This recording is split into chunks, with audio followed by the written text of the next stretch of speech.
एक दौर था कि डॉक्टर अंबेडकर जब मनुस्मृति पढ़ते हैं, वेदों को पढ़ते हैं, तो अपना धर्म त्याग देते हैं, छोड़ देते हैं और कहते हैं कि जिस धर्म के अंदर चार चार जातों को में बांट दिया गया हो और ब्रह्मा ने अपने मुंह से ब्राह्मण को और हाथों से क्षत्रिय को और रान से वैश्य को और पैरों से शूद्र को पैदा किया हो, जहां यह कल्पना हो, यह तसव्वुर हो कि हरिजन शूद्र नीची जाति का आदमी ब्रह्मा जी के पैरों से पैदा हो, उस धर्म में हमारा क्या, हमें क्या सम्मान मिलेगा?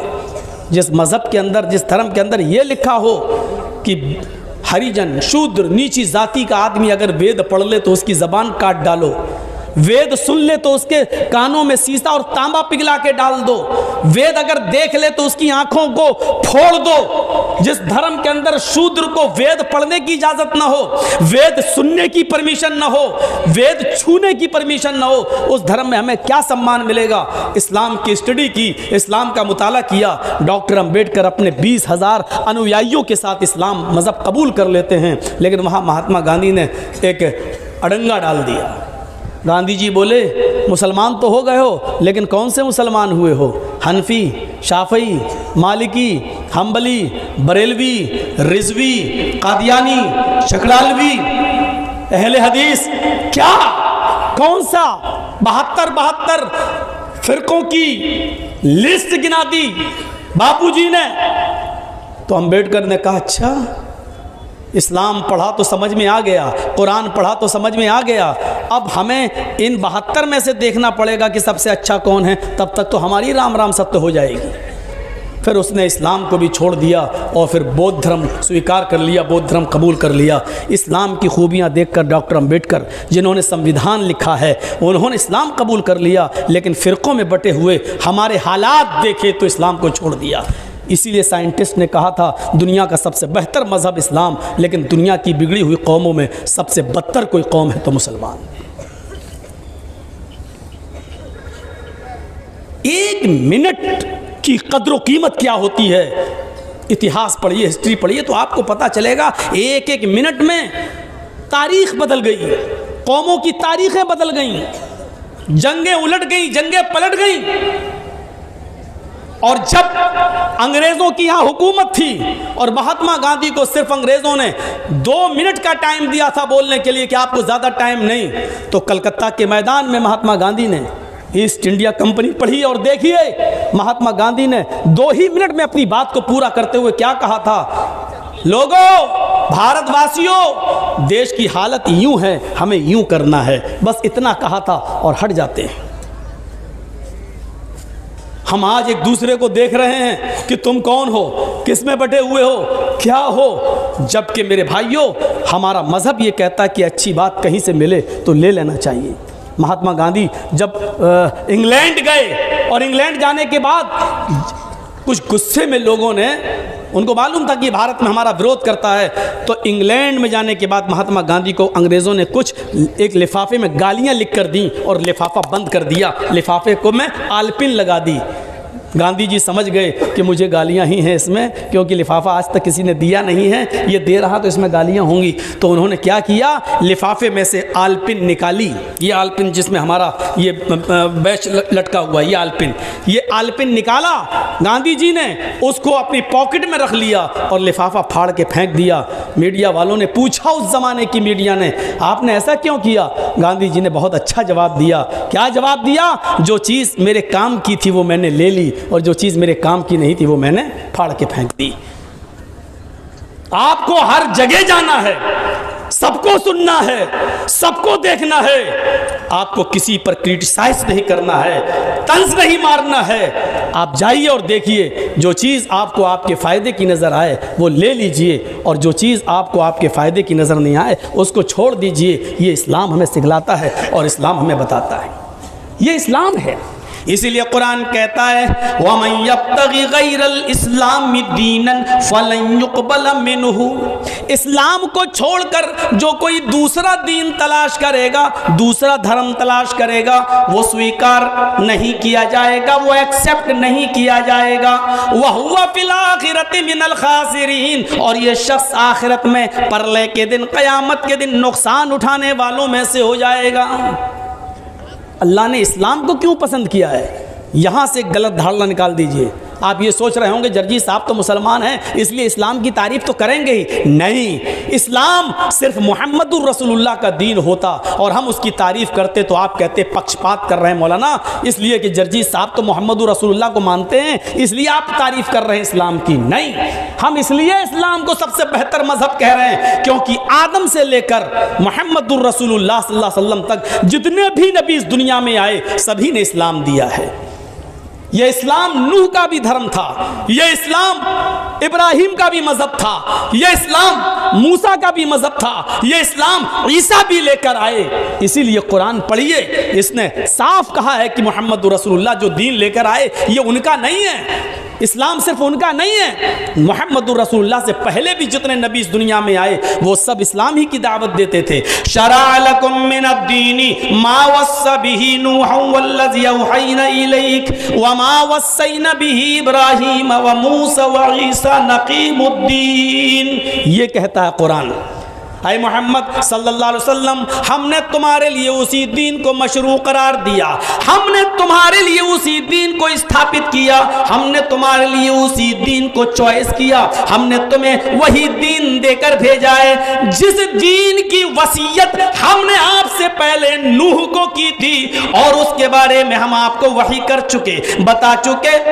और नूह के बाद जिस दीन को लेकर इब्राहिम आए, वमा वस्सैना बिही इब्राहिम व मूसा व ईसा नक़ीमुद्दीन, इसी दीन को इब्राहिम ने भी लोगों के सामने पेश किया, इसी दीन को मूसा ने भी लोगों के सामने पेश किया, इसी दीन को ईसा अलैहिस्सलाम ने भी पेश किया है। जब कजरुओं ने कजरवी मिला दी और लोगों ने असली में डालडा की आमेजिश कर दी, असली में नकली मिला दिया, तो अल्लाह रब्बुल आलमीन ने ओरिजिनलिटी को क्लियर करने के लिए, असलियत को अलग करने के लिए, दूध में से पानी को अलग करने के लिए जनाबे मोहम्मद रसूलुल्लाह को अंतिम महर्षि, अंतिम संदेष्टा, आखिरी नबी, कल की अवतार की शक्ल में, आखिरी नबी की शक्ल में दुनिया वालों को दे दिया और बता दिया ये मोहम्मद रसूलुल्लाह नया दीन नहीं दे रहे हैं, यही दीन इब्राहिम का था, यही दीन नूह का था, यही दीन मूसा का था, यही दीन ईसा का था। इससे ज्यादा क्लियर और क्या हो सकता है?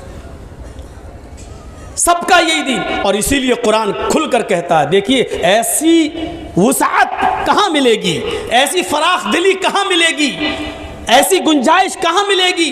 कुल या अहलल किताबी तालौ इला कलिमतिन सवाइम बैनना व बैनकुम।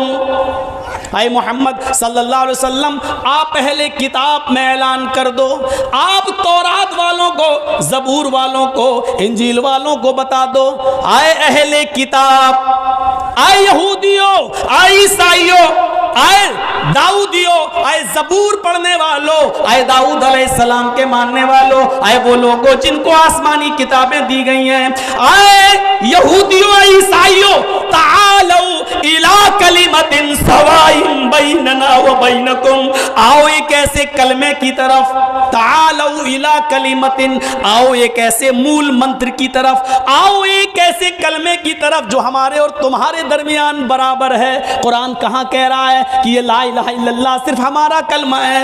आए अहले किताब, आए यहूदियों, ये तुम्हारा भी कलमा है, आए ईसाइयों, ये तुम्हारा भी कलमा है। नूह जब इस दुनिया में थे तो कलमा पढ़ा जाता था ला इलाहा इल्लल्लाह नूह रसूलुल्लाह। मूसा अलैहिस्सलाम जब इस दुनिया में आए तो कलमा पढ़ा जाता था ला इलाहा इल्लल्लाह मूसा रसूलुल्लाह। जब ईसा इस दुनिया में आए तो कलमा पढ़ा जाता था ला इलाहा इल्लल्लाह ईसा रसूलुल्लाह मुहम्मदुर रसूलुल्लाह। जब आखिरी नबी बनकर आए तो आपके जमाने में कलमा पढ़ा गया ला इलाहा इल्लल्लाह मुहम्मदुर रसूलुल्लाह।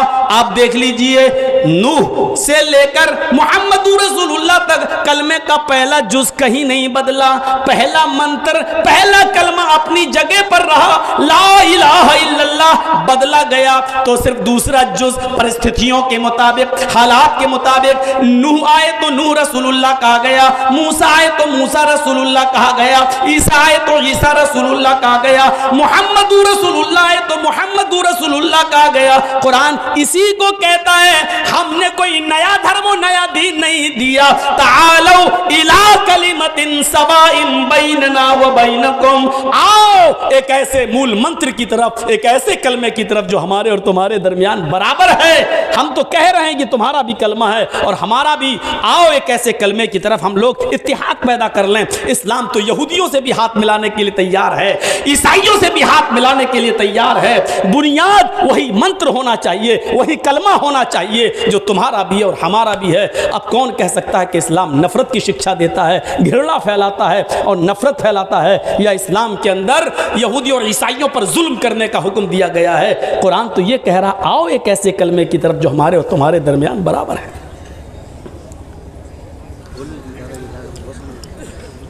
औज़ु बिल्लाहि मिनश शैतानिर रजीम, बिस्मिल्लाहिर रहमानिर रहीम। वमन यब्तगि गैरल इस्लामी दीनन फलन युक़बल मिन्हु व हुवा फिल आखिरति मिनल खासिरीन। रब्बि इश्रह ली सदरी व यस्सिर ली अमरी वहलुल उक़दतम मिन लिसानी यफ़क़हू क़ौली।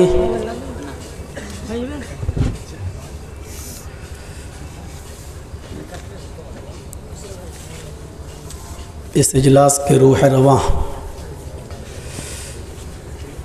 फ़ज़ीलतुल शेख मौलाना मोतियुर रहमान अल मदनी हफ़िज़हुल्लाह निहायत ही मुअक्कर और ज़ी इल्म शख्सियत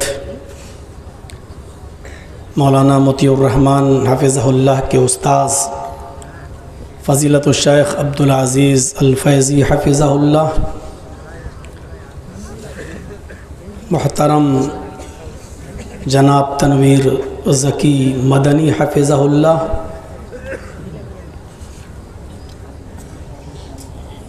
TMC के वज़ीर ग़ुलाम रब्बानी साहब के भांजे जनाब नाफ़े साहब, और स्टेज पर बैठे हुए दीगर मुअक्कर उलमाए किराम और बावक़ार अहबाब, बुढ़ियान और उसके अतराफ़ व अकनाफ़ से तशरीफ़ लाए हुए, सर्दी की इस रात में अब तक जमकर बैठे हुए मुअज़्ज़ज़ सामईन हज़रात, पर्दा नशीन इस्लामी ख़वातीन, प्यारी माँ और बहनों, कौम व मिल्लत के लायक बर नौजवानों, मुस्तक़बिल के होनहार अज़ीज़ बच्चों, दोपहर से ये प्रोग्राम चल रहा है और अल्हम्दुलिल्लाह मुख्तलिफ़ उलमाए किराम से उनके मुख्तलिफ़ अनावीन पर मुख्तलिफ़ लहजे में आपने बहुत सी खूबसूरत और अच्छी तक़रीरें समाअत फ़रमाईं, और अब मेरी बारी है, मुझे भी सुन रहे हैं। अल्लाह ताला कहने वालों को, सुनने वालों को अमल की तौफ़ीक़ अता फ़रमाए। अपनी बात को शुरू करने से पहले मैं आपको ये बता दूं कि इस वक्त आप खुश नसीब हैं कि बंगाल में और बिहार में आपके ये मदारिस अच्छी तरीक़े से चल रहे हैं, वरना हम लोगों के इलाक़ों में जो छापेमारी हो रही है उससे हम लोग बखूबी वाकिफ़ हैं, और ये इदारे आप ही लोगों के ताउन से चलते हैं। आपको ये भी बता दूं कि इस वक्त दूसरे मुल्क या बाहरी मुल्क, जिसको हम सऊदीया वगैरह या दूसरे मुल्कों से याद करते हैं, वहाँ के हालात भी अच्छे नहीं हैं। इसलिए आप ये ना देखें कि ये इदारा किसका है, कौन चला रहा है, उनको पैसों की क्या ज़रूरत है, वो ख़ुद आप इदारे का ताउन करेंगे। मैं कुछ अहबाब को चादर लेके आपके दरमियान भेज रहा हूँ, ये सोच कर कि अल्लाह की राह में आप जितना देंगे, आपके माल में, आपके रिस्क में अल्लाह बरकत देगा। जो चीज़ जितनी ज़्यादा अल्लाह की राह में ख़त्म होती है वो बढ़ती है। भेड़ों को देख लो, बकरियों को देख लो, एक बकरी 2 बच्चे देती है, ज़्यादा से ज़्यादा 3। एक साल में क़ुरबानी के अय्याम में कितने जानवर ज़िबह कर दिए जाते हैं, लेकिन दूसरे साल आप क़ुरबानी के साल देखेंगे कि अल्लाह ताला पहले से ज़्यादा तादाद में उनको फिर पैदा कर देता है। और इसके बरक्स ज़रा कुत्ते और कुतियों को देखिए आप। एक कुतिया 6-6 बच्चे, 8-8 बच्चे, 12-12 बच्चे देते हैं, काटे भी नहीं जाते, खाए भी नहीं जाते, लेकिन फिर भी उनकी तादाद आपको दिखाई नहीं देगी। कोई इधर मर गया, कोई उधर मर गया, कोई सड़क के नीचे, कोई इस ट्रक के नीचे, लेकिन उनकी तादाद में इजाफ़ा आपको नहीं। क्यों? इसलिए कि जानवर ज़िबा होते हैं, अल्लाह की राह में ख़र्च होते हैं। तो जितना ज़्यादा आप अल्लाह की राह में देंगे, अल्लाह रब्बुल आलमीन आपके माल में इजाफ़ा करेगा, आपको कारोबार में बरकत देगा। चादर लेकर कुछ लोग जा रहे हैं आपके दरमियान। मुझे ये देखना है कितने सालों से मैं आपके बीच आ रहा हूँ, मुझसे क्या मोहब्बत है आपको, और आप इस इदारे का ज़्यादा से ताउन फरमाएँ। इन्नल्लाह ला युज़ीउ अजरल मुहसिनीन, अल्लाह रब्बुल आलमीन आपके अजर को इंशाअल्लाह ज़ाय नहीं करेगा, आपको पूरा पूरा अजर अज़ीम अता फरमाएगा।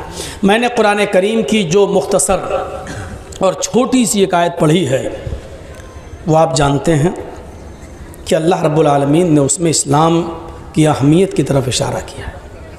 हम अल्लाह रब्बुल आलमीन का जितना भी शुक्र अदा करें वो कम है, इस बात पर कि उसने हमें और आपको इस्लाम दिया है।